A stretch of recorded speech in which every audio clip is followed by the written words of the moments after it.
Tua Ical, Iqbal Salsimanganti. Hadirin yang berbahagia, inilah pementasan wayang kulit pada pentas paket wisata Simanganti. Selamat menyaksikan, ladies and gentlemen. Here is the wayang kulit or scheduled pentas performance on the Bangsal Simanganti. Please enjoy the show.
Nalgi wonten ing negari Nganato yo negari Botoro Karaso negari ati Panjang pasir bukir kembang keripang pulau Jinawi Kerto Koto Ora Harjo Panjang Sido Ucapane Punjung Ibu Dhuwur Ngawi Bawani Pasir Bumelaring garis pinggir Samudra Biru Koyo-koyo Anu-anu Datang Kohagut Kata Boro Kawo Projo Ingkang Berdurung Ting Sambisining Samudra Kuning Soyo Mino Demang Ripah Karo Ora Harjo Demang Langsung dan Panglayanan Dolan Batu Awit negari Ngalawangan Harjo Anglingaken pasabunan Amenaken pagulungan Amenaken samudra Kathah para kawula ingkang ico manahi awit opo bae katinasake dadi subur ing bumi marga Ami duwe kerja mulyane para kawula ing marga Lasin teko makutane bangsa ing negari marga Papayung ageng kawula praja ing Nganato Lanjut Sang Prabu Punta Dewa Ya Prabu Darma Kusuma Ya Sang Joko Satu Enggak Nadyaning Dampar Kendoro Senewek Babat Pramuhani yang manjo itu bisa cepat kasuri Lamun kami ngomong gano sang koko Pangayaya Bako Darmo Kang Aku Juanta Magyani Datulo Silibo Sanai Prosmoro Projo Nyang Prokalu Projo Indonesia Kuwengan saboto Prabu Punta Dewa Mabuto Suslas Kolo Sudut Janggut Tentutu Arenge Ingkang Rayi Satriya ing Mabuto Kasih Raden Harjuna Yo Janaka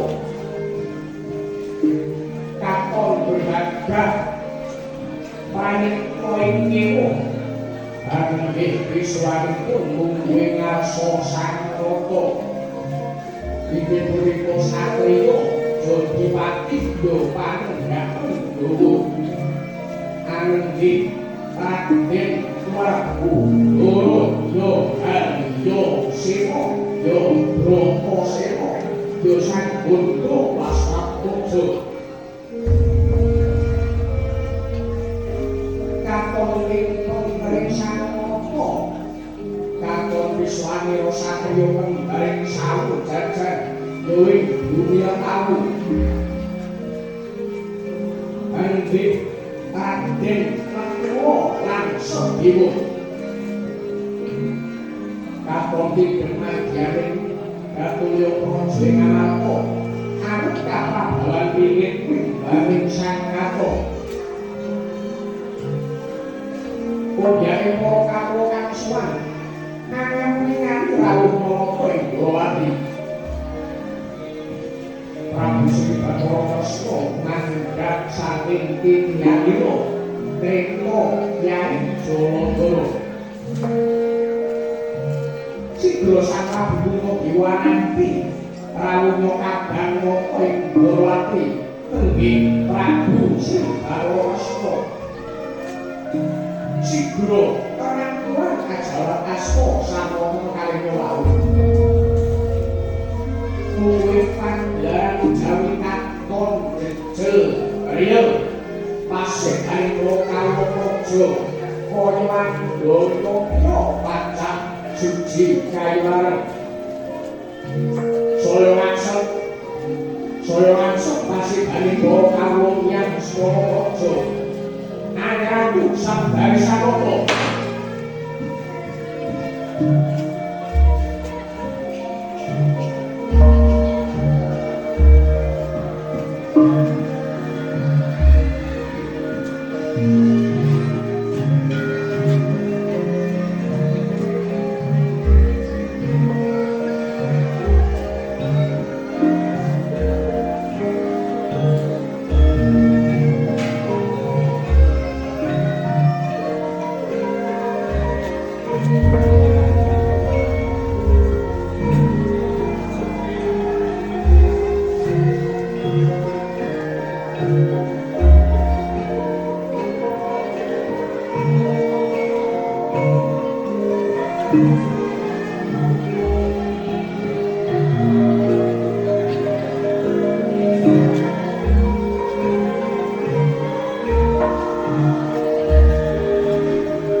kuwo lan praja ngarapa sakisinipun.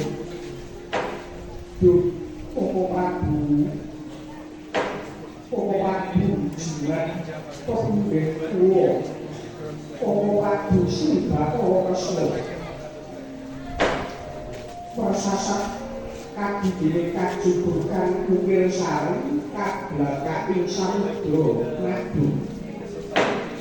Dene sampun sawetawis ing rayipun Dewa Lenggah wonten nagyaning Datuya Praja ngarapa anyaranipun rawuh paduka Papa Prabu Ndrawati dibimbingan rawuh paduka kanthi pek angka Kyai Jaladara lumampah darat wonten nagyaning alun-alun Praja ngarapa kaos kula bingah kan tanpa pindah alun-alun paduka Papa Prabu Ndrawati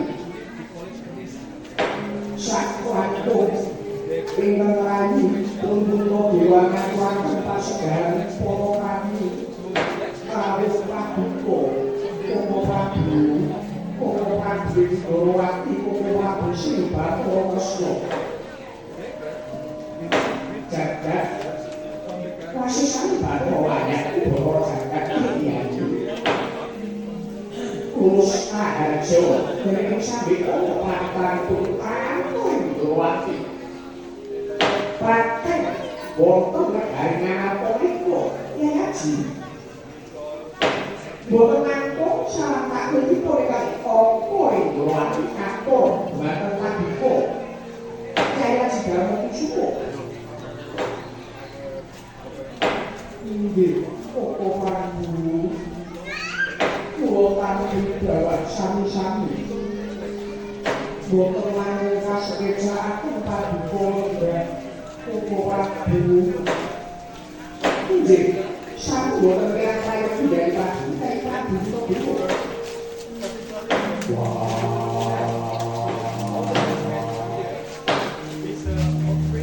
Kasmokanku sakawuh kurang apa ini rasaku aku kasmokanku yo yang seno ndak ompo gawe pirasanipun akeh dari panisuku kang prarono dari mana yo tak tetep tak sampeyan jimat Papa Prabu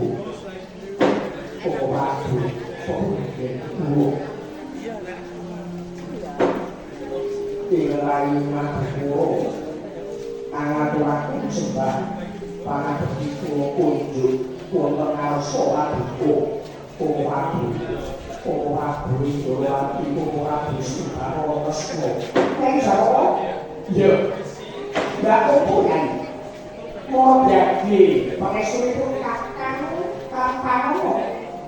yang siapa kok pulau calon kebutuhan ini rumah yang jatuh pada keluar dulu karena mau kabar dari besarku Papa Prabu sih kalau kosong kau yang lain menguras dewa akan sembah sumber hati mau wujud orang sing Bathara Kresna Kyai Kembar ndak tompo gawe marwasanipun kakang mau badhe pangestu antara Kyai kudu digadosaken jimat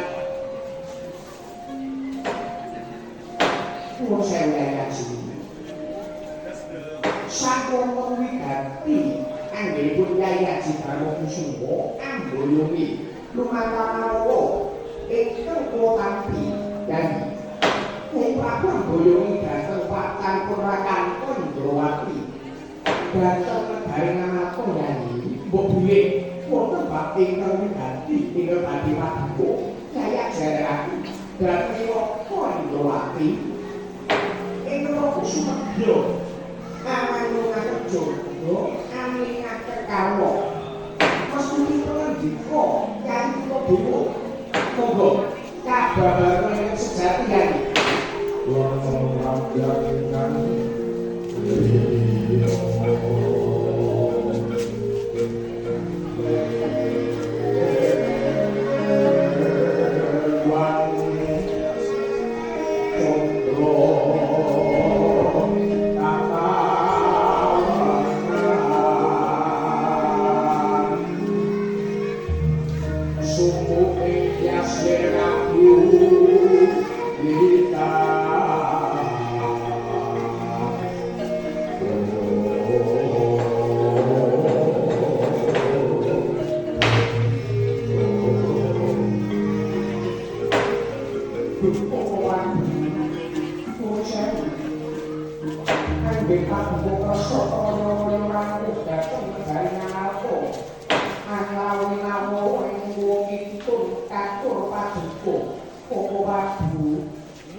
kalian ngoking lho. Pemasan harga tumurung jurang lan angadani samudra.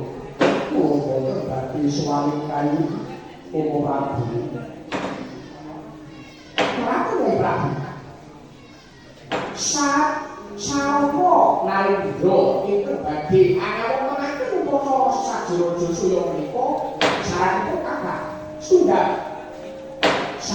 Sarono umadipun upacara agung sesajrojo suya menika kedah wonten kula bumi negari napa anjut sipato bantu lan pawa kependhet boten ngatur anjut sato iwak aja kaya ing rembaka wonten negari napa menika Kyai Prabu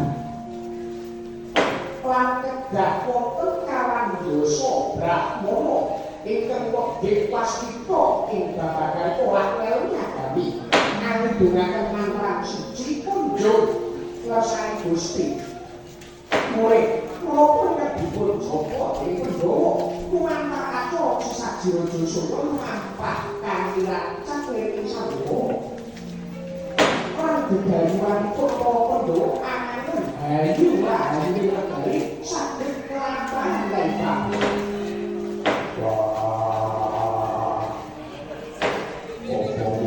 Sangat langsani tresnanku. Saranane durung sak kabeh. Lah iki isih akeh syarat sarana liyane. Wajib menapa malih Komo Prabu sarananipun. Ingkang kaping kalih Pandhawa kedah ngrawuhaken Narendra 100 negari ing kedah rawuh kang sewu lumadipun sesaji raja Suya. Monggo Narendra 100 menika rawuh kanthi raos liwa Regawa. Lantaring panjurung donga mugi anggenipun Pandhawa gadah gegayuhan luhur menika saged luwes raharja. Kalih kedah sedaya kawula praja ngarata sowan Hanik Seri lampahipun Pandhawa kang lampahi upacara sesaji raja Suya menika. Inggih Komo Prabu. Menawi syarat menika kula tampi saged. Senadyan pembebasan nembe saksiring bawang sakuriping damel. Negari ngarata anggenipun ngadeg. Nanging menawi sampun angganipun pemerintah dhateng negari Ngawuca Komo Prabu. Lajeng syaratipun ingkang kaketan awrat menika nggih wonten Kyai Prabu. Inggih menika lampahing sesaji raja saya kedah wonten bebatening sesaji. Wujude inggih menika sesaji korban manungsa ingkang watakipun Canggara budi pesta. Menapa Kyai Prabu Pundawa saged nggihipun anekapi syarat sarana ingkang awrat menika Kyai. Jagat diobati Komo Prabu menapa kedah kanthi syarat menika anggenipun sesaji raja Suya kalampahan Komo Prabu. Mari kula kedah kalubaraken sesami agesan kula boten tiyang Komo Prabu. Agesipun Pandhawa menika badhe menawi kuhatine jagat lumantar upacara sesaji raja Suya menika. Nanging kedah kalubaraken sesami besar Komo Prabu Ndrawati.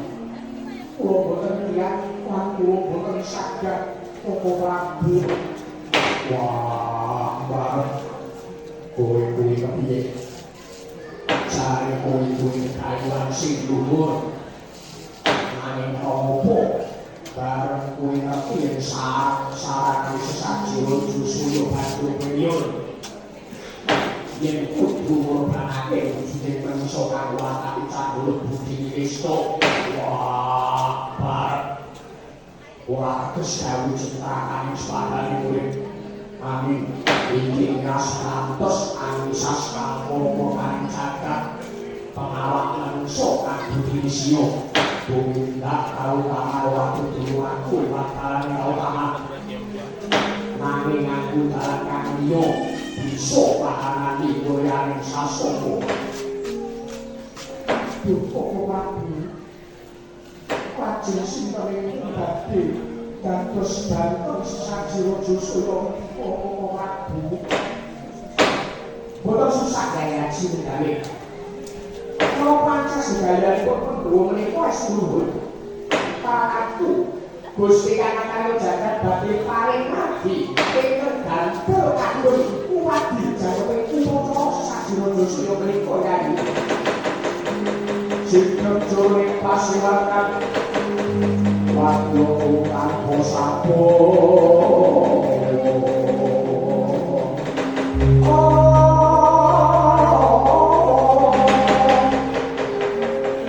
Kapapan diring sangai dromo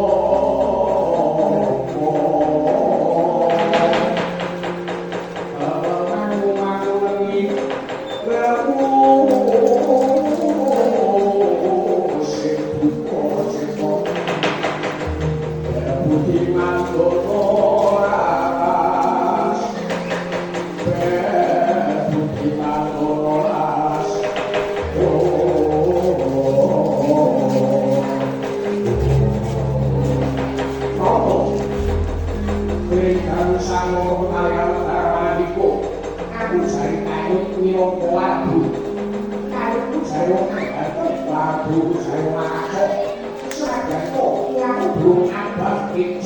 burung anjing petolo kasarut negeri jopo yang ngasok dan pilih terus balik namu toko kan dari barunan wonten satu galing nalindro tanah sabrak ing tengah mancak si tinggal kiat loko kekaring ako niat saeng poro sengko pojo atau kalu Kalia lantai kulusan dino kajian minuman sambil waktu ngomong ya yang paling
kados pundi Koko Prabu?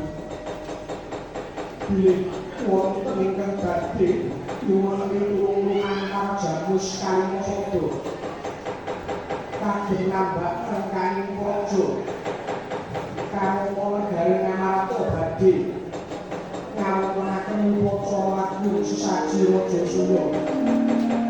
Kyai yen Karaju sedaya sami awakipun bilih sedaya kedah dipun lampahi ingkang setunggal ana tepi jiwa manungsan ingkang setunggal badhe kagem kawilujenganipun para kawruh ing Ngamarta malih kagem para pendhawa piyambak. Wah kakangku dakwang sulane raja iki yen pancen goreng rasaku Prabu Lansara wonten tau menapa paduwayan kawentar akhir waktu toro mriku.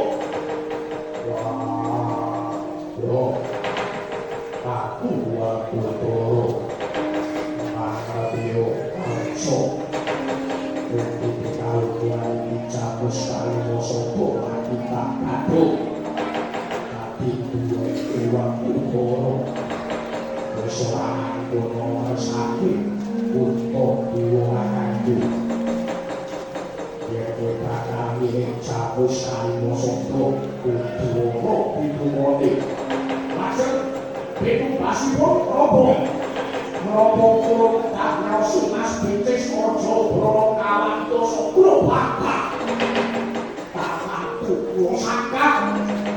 Wah makanya itu papane wong nyanyahan sampai orang alun-alun Ngamarta. Wah aku tak weneni keparani opo sing kudu tahu sakit aku boyong terus Kalimasada. Ya kenapa?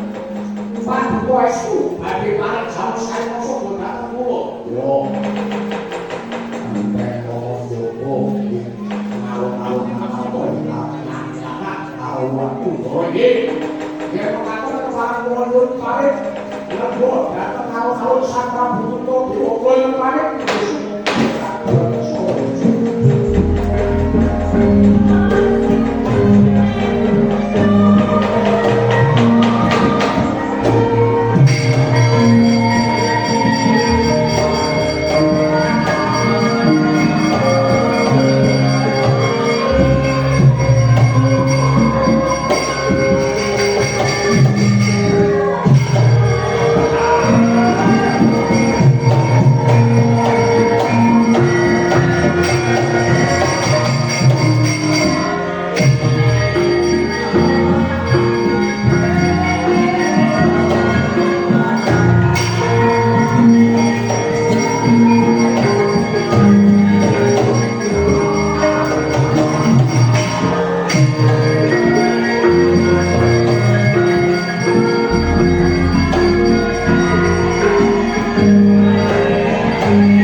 Gusti kang akale jagat paling agi kagem pancanipun pendhawa arawuhaken sesaji Raja Suya.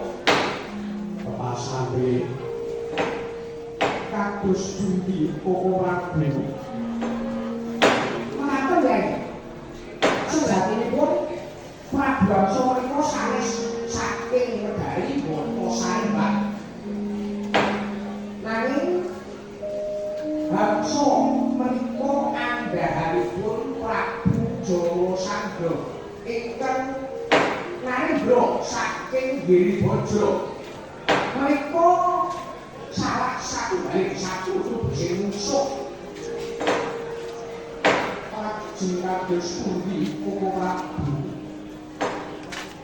Angsa sowan dhateng negari Ngamarta menika saenipun Angawat-awati manapa badhe ambleket paduka Kyai Prabu Solo ingkang napa Indrawati kadung jakepe sesaji kobat kunjuk Sanghyang Indrawati. Wah, kowe wakondo mau iki padha ora pencet angson ngene Kyai Pojo. Modake Kyai Sena prapakara hamsa aku drono. Monggo Kyai Sena lapor kakang lumarang ana negara Dewaja. Anisas angkara murkaning jagat ratu kakang Jara Sandha. Iki kalunggar iki Jara Sandha sebenarnya ratu cacah 97 negara kanggo acara sesaji rudra. Wah, kowe banget kakangku. Aku njaluk pamit tak sirnakake angsa sawadya balane. Yo Kyai Sena, suruh iki ngati-ati diboduka digawa Kyai yo. Tresna kakangku, aku njaluk pamit yo. Kyai pun kakang bakal sabdaku kasih Kyai Sena.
yang sulit mepanding dalutan miwah bandiro kakondro ngawal-ngawal pintu julutnya Sri Kapuryan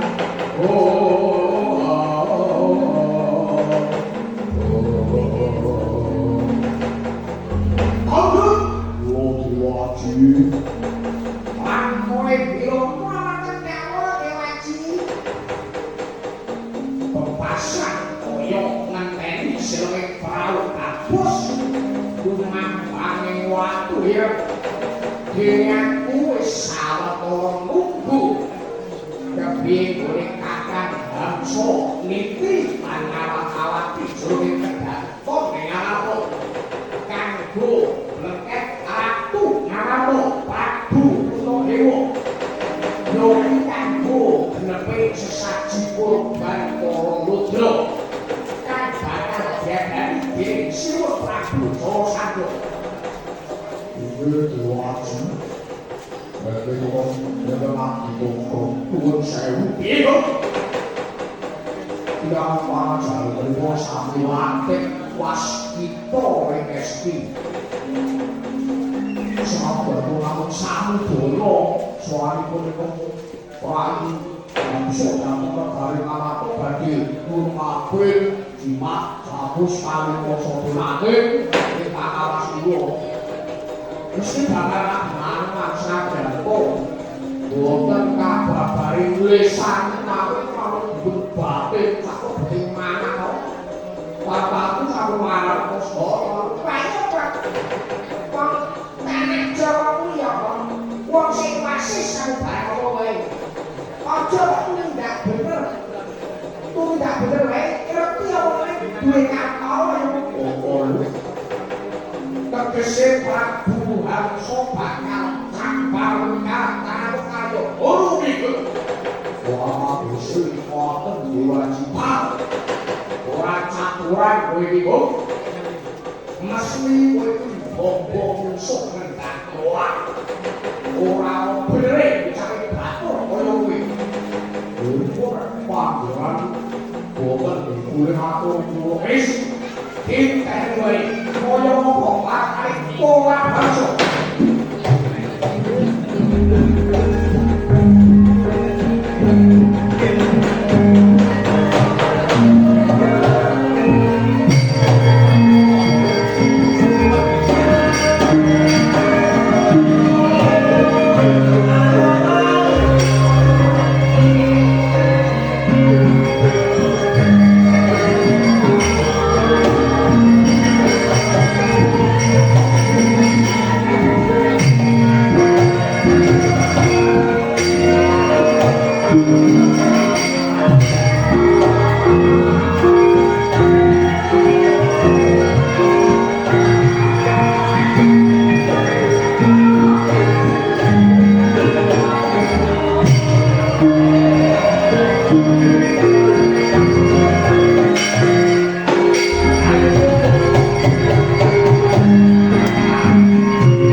sing priyaine ngerti sak duwe nawak. Yo ora kok nek lakune watu ngono iki nek ada wis ngono.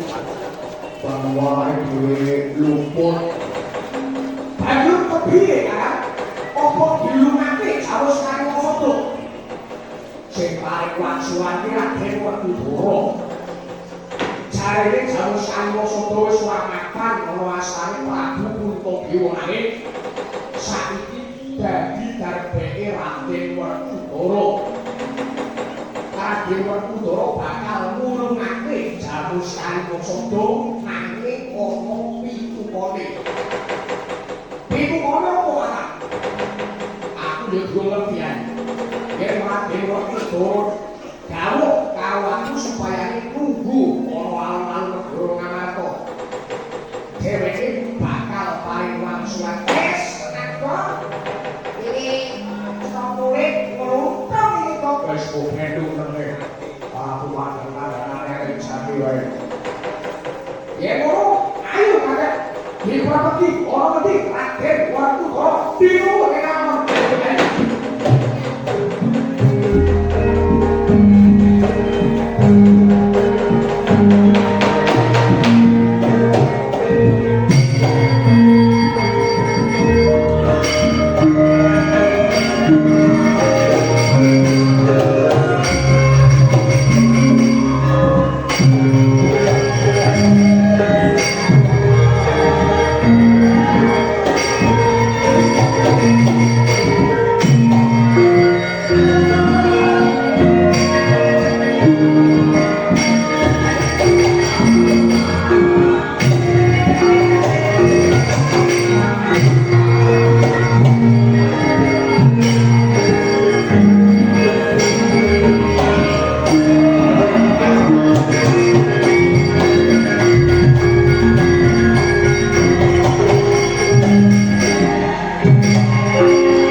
Wah,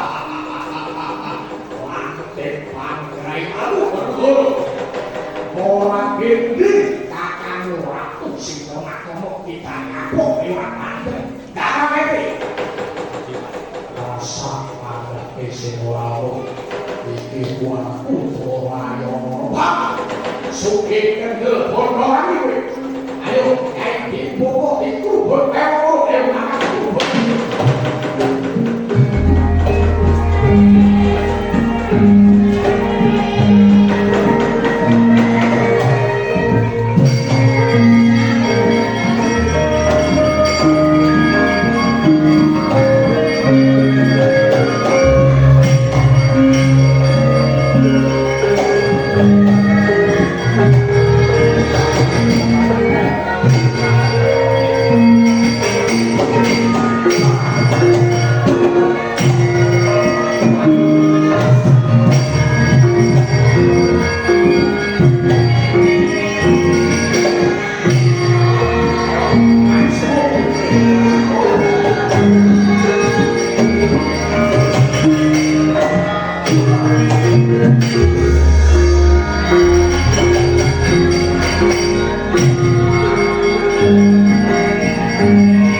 Bebasan sira bagi dilampahi para wadya bawa saking negari Astina.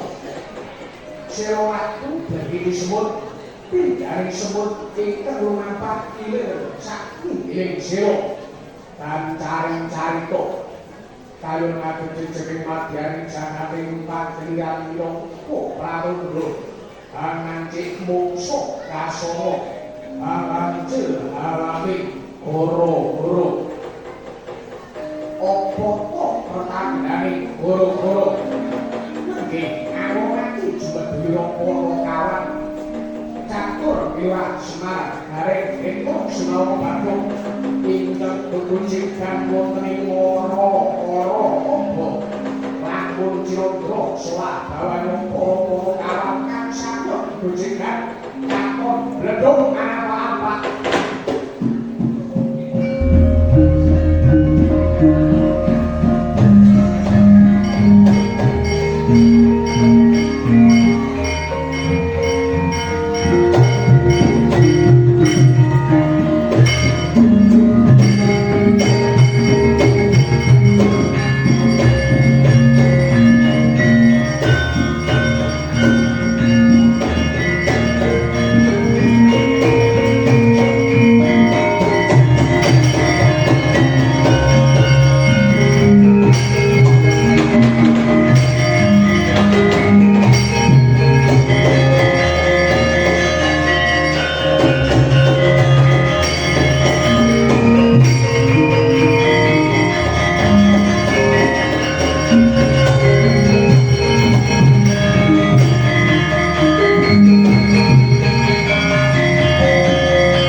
diuri-uri.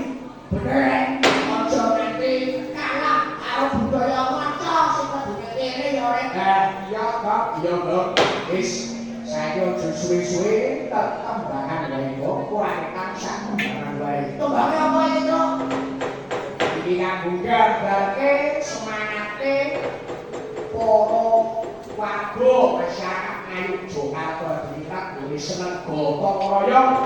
Ayo saiki padha nimbang gugur gunung kaya to gugur gunung. Ya gugur gunung. Kula nyuwun tembang gugur gunung kula aturaken semonggo dados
sinuwun Pragusi karo Resma boleh bakal lumarak ana negara Giri Bojro. Ayo didereki akeh kamu. Ayo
dari Pocoan yaitu Pocoro Sanjiro Josoyo ini nyanyi wah yo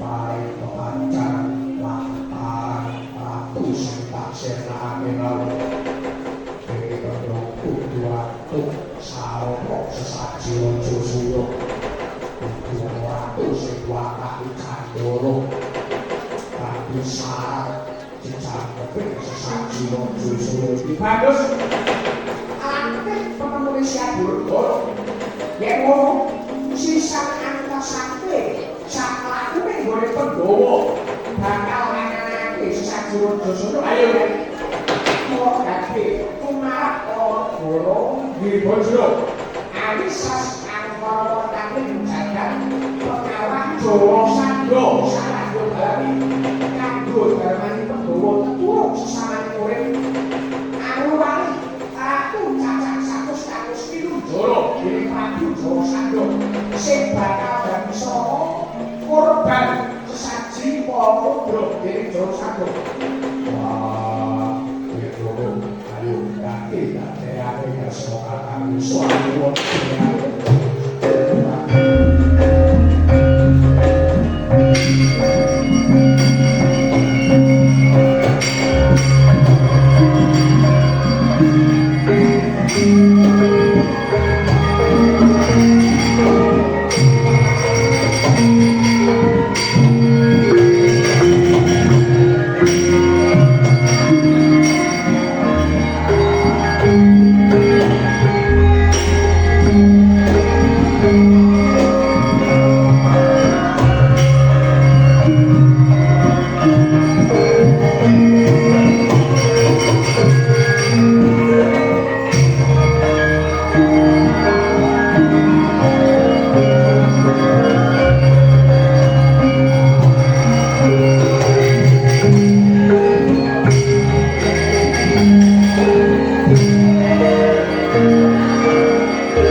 wicara satu. Dene tak terjaya wong tuane dhewe. Yen ngono, ya jaro. Ora penting bareng dawuh ati. Kanggo saon anyampunake sopan Prabu Briyadrata. Mau dadi tambur gulita kae jemparen supaya gampang Prabu Briyadrata nggaran kasandar. Kesuwen dawuh ati. Lan sadurunge awake dhewe kudu ana juri bojo. Awake dhewe kudu sesiwa Brahmana. Aduh, jero sanggup banget gone ora nganti marang para Brahmana. Yo kesuwen.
kowe tepuk karo aku ya.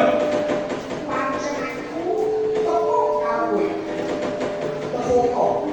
Aku Prabu Sembara Lesna. Aku sing bakal mbok brekek kanggo sakeping sesaji Purbalingga. Ha! Surung mlebu geni urung arani kebun. Ha! Kowe wis awis mane waktu aku amsuk iku. Ya, Aceh. Saiki opo joro sanduk. Yo, manut kowe tak kabeh sakeping sesaji Purbalingga. Pembahasan wong ora ngandhake lembung cakal duwe sik. Ayo. Yang mendoro pengen bohong bakal.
Saliyane Prabu Josagro hensikan pinucal ngiwa manengen ing Raden Werkudara saka sirna adohaning Sang Prabu Josagro.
Thank